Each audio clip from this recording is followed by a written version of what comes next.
Namaskaram, Thousand Names and Thousand Stories, 499th name, JNAANAGAMYAAYA NAMAH. In the year 1268, in the month of Ashwina, under the star Shravana, Swami Vedanta Deshikan incarnated in Kanchipuram as a divine aspect of the bell of Lord Srinivasa of Tirumala. His given name was Venkatanatha. When Deshikan was about 5 years old, his maternal uncle Appullar came to visit their home. After spending some time affectionately with the child, Appullar prepared to leave for the Varadaraja Perumal temple at Kanchipuram. Little Venkatanatha asked, "Uncle, where are you going?" Appullar replied, "At the Sannidhi of Lord Attigiri Varadar, the great scholar Nadadur Ammal is expounding Sri Bhashyam, the commentary of Sri Ramanuja on Brahma Sutras. I am going there to listen to his discourse." The child Desikan immediately said, "I too will come." Smiling, Appullar tried to dissuade him, saying, "Dear child, you are only 5 years old. You cannot understand Sri Bhashyam at this age." But young Deshikan firmly insisted, "I will certainly come." Having no other option, Appullar took him along to the temple of Lord Varadaraja. At that time, Nadadur Ammal was delivering his exposition of Sri Bhashyam.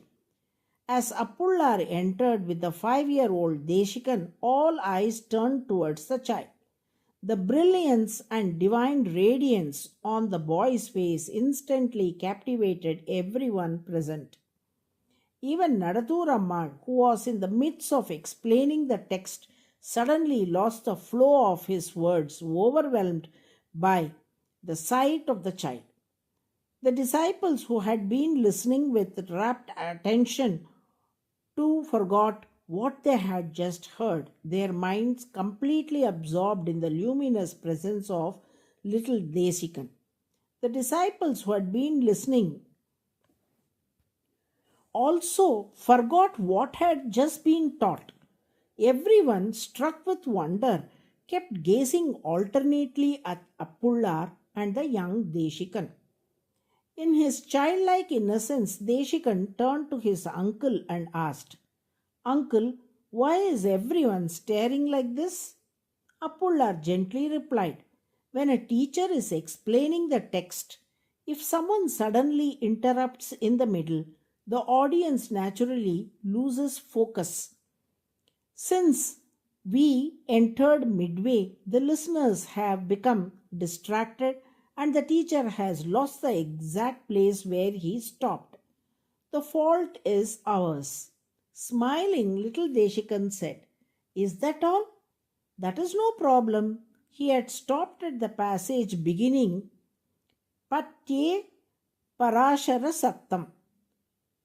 Let him continue from there, and we shall listen. Hearing this from a 5-year-old child, everyone, including Nadadur Ammal, was astonished.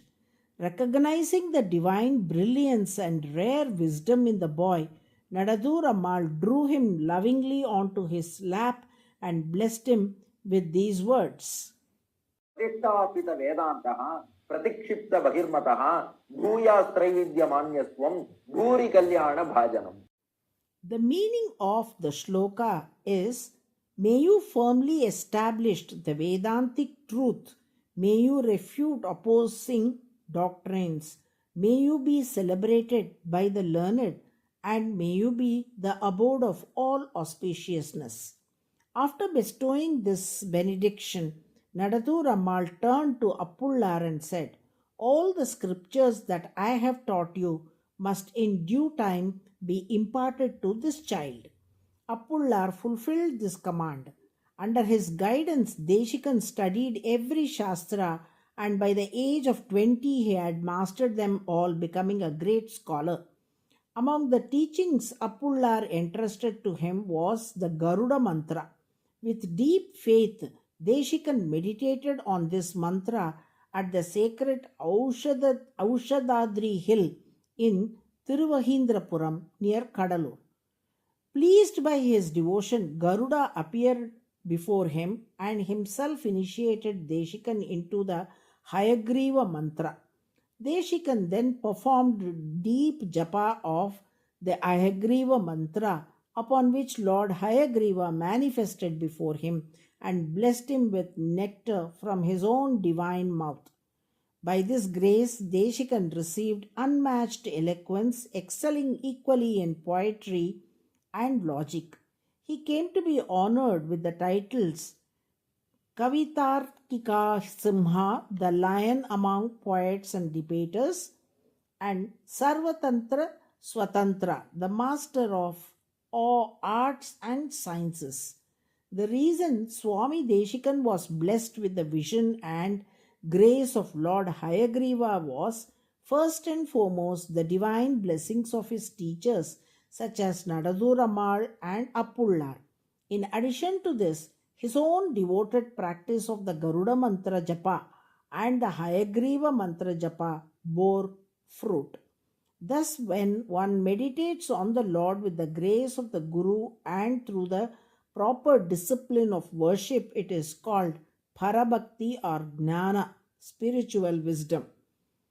Lord Hayagriva, who is realized through such wisdom, is glorified in the Vishnu Sahasranamam as JNAANAGAMYAAYA, meaning he who is known through knowledge. This is the 499th name of the Lord in the Vishnu Sahasranamam. To those devotees who daily recite JNAANAGAMYAAYA NAMAH, Lord Vishnu in his compassion bestows abundant spiritual knowledge. Narayana, Narayana.